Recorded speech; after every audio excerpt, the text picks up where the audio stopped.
Este é o quadro Personalidades do programa Quer Sucesso, Toma Sucesso. Por aqui, você encontra os principais artistas do Brasil, pintores, atores, claro, os artistas que realmente fazem a diferença. Fique ligado, compartilhe em nossas redes sociais o quadro Personalidades. Este é o quadro Personalidades do programa Quer Sucesso, Toma Sucesso.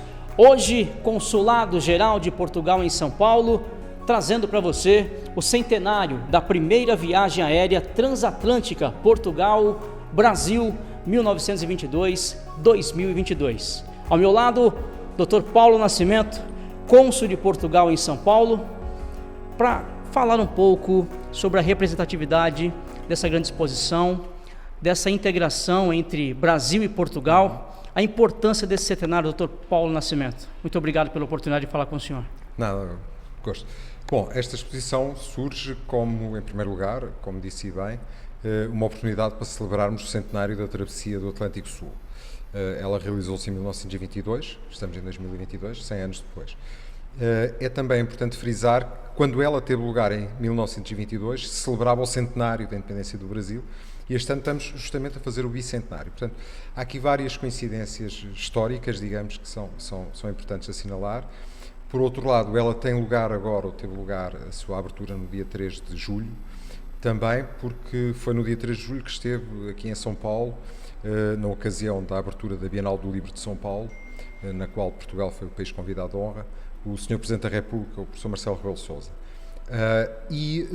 Por um feliz acaso, digamos, da história, fazia exatamente no dia 3 de julho 100 anos da chegada de Gago Coutinho e Sacadura Cabral, não ao Brasil na sequência dessa travessia aérea atlântica, porque eles chegaram umas semanas antes ao Rio de Janeiro, mas depois do Rio de Janeiro eles vieram para São Paulo, e foi exatamente no dia 3 de julho de 1922 que eles chegaram aqui a São Paulo. E, portanto, 100 anos exatamente depois, nós tínhamos, como digo, por coincidência histórica, o Sr. Presidente da República de Portugal aqui em São Paulo e achamos por bem fazer nessa data também a abertura desta exposição. Esta exposição, como disse, celebra esse feito da navegação, da Força Aérea. Na altura ainda não havia Força Aérea, era da Marinha.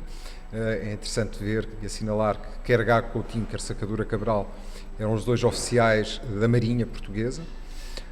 A ideia de se fazer a travessia, ela surge uns anos antes, 2, 3 anos antes, em Portugal, por ocasião da visita do então presidente eleito do Brasil a Portugal, e sabendo-se, enfim, que 3 anos depois, em 22, celebraria o primeiro centenário, é nessa altura que Sacadura Cabral propõe ao governo português a realização dessa viagem transatlântica, enfim, alguma coisa que nunca tinha sido feito.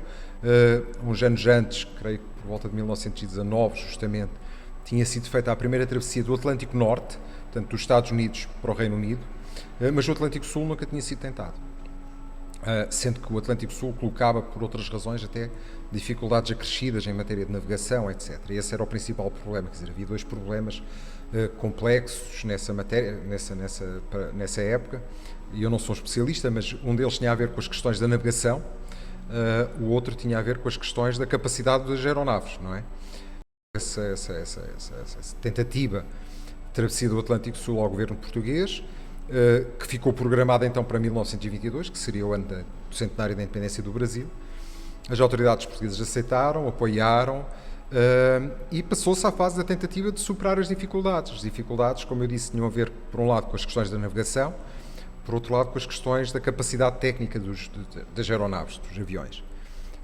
Enfim, qualquer um deles, apesar de serem da Marinha, porque não havia força aérea, como é óbvio, tinham experiência com aviões. O Sacadura Cabral, particularmente, tinha essa experiência, mais do que o Gago Coutinho, que era, sobretudo, um navegador, enfim, portanto, especialista de navegação, não navegador, embora também fosse da Marinha. Sim. E eles, primeiro, começam a ver qual é o avião que é capaz de fazer isso. Era um avião que tinha que ter capacidade de transporte de combustível, motor, fiabilidade, durabilidade, todas essas coisas. Fazem várias tentativas, há toda uma história que pode ser explicada por outros melhor do que por mim próprio. Sim. Há um primeiro avião que é identificado, um avião inglês. Esse avião é transformado em algumas partes da sua componente técnica, aumentam-lhe as capacidades de reservatório, etc., para ele poder fazer a viagem. Enfim, há toda uma série de peripécias que estão contadas, aliás, num livro que nós temos aqui, que é o relatório da viagem, escrita pelos dois, pelo Gago Coutinho e pelo Sacadura Cabral.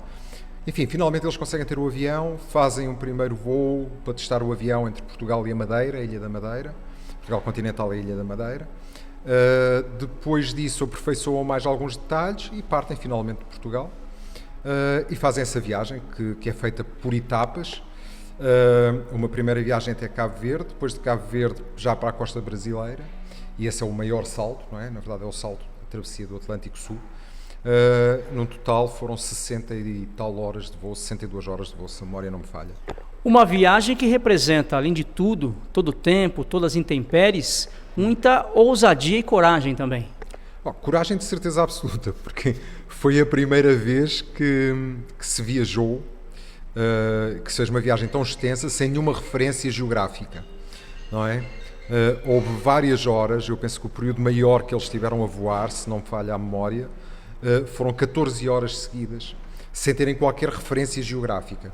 Portanto, na verdade, a única coisa que eles viam era o mar. Ponto. E para isso, lá está, muito importante a questão da navegação. Foi desenvolvido na altura um sextante, um instrumento que foi o Gago Coutinho que aperfeiçoou, é um instrumento que já existia, mas que ele inovou e aperfeiçoou e melhorou a tal ponto e tal nível que depois, mais tarde, essa patente acabou por ser vendida a uma empresa estrangeira que depois, enfim, produziu esse instrumento para a navegação aérea e que foi um instrumento que daí para diante foi utilizado, quer dizer, durante a Segunda Guerra Mundial já utilizaram esse instrumento para a navegação aérea, por exemplo, já era um instrumento utilizado para a navegação aérea. Mas sim, quer dizer, era necessário, sobretudo, ter uma enorme coragem, porque fazer uma travessia aérea sem nenhuma referência geográfica, apenas com base nos cálculos que eram feitos pela medição das estrelas, do mar e da posição do Sol, e saber-se que o rumo é aquele, sabendo que a uma velocidade X constante, qualquer desvio pode implicar ir separar o outro lado qualquer que não a costa, o caminho certo que estava definido, é preciso muita coragem, sem dúvida nenhuma. Parabéns, Dr. Paulo Nascimento, cônsul-geral de Portugal em São Paulo. Exposição vai até o dia 30 de julho. A exposição está aberta ao público. Sim, a exposição está em mostra até ao dia 30. Na verdade, esta exposição também só foi possível graças ao trabalho de muitas pessoas, ao trabalho e ao apoio da Casa de Portugal, da comunidade luso-brasileira, particularmente, eu diria também, da Universidade de São Paulo, da USP, através da Cátedra Jaime Cortesão, que deu um apoio valiosíssimo na seleção e na edição dos materiais e tudo mais, tudo também com o apoio do professor Ricardo Magalhães, a quem todos estamos muito gratos, e dos patrocinadores habituais do Consulado-Geral nas exposições que aqui fazemos. Muito obrigado, Dr. Paulo Nascimento, Nada. cônsul-geral de Portugal em São Paulo. Muito sucesso, parabéns pela exposição. Muito obrigado. Felicidades também. Este é o Dr. Paulo Nascimento, cônsul-geral de Portugal em São Paulo. Esta é o centenário da primeira viagem aérea transatlântica Portugal-Brasil, 1922-2022. Você é o nosso convidado até dia 30 de julho deste ano. Você pode vir e estar aqui contemplando toda essa história, uma história vitoriosa, uma história de realizações e de muita competência. Este é o quadro Personalidades do programa Quer Sucesso, Toma Sucesso. Esperamos por você.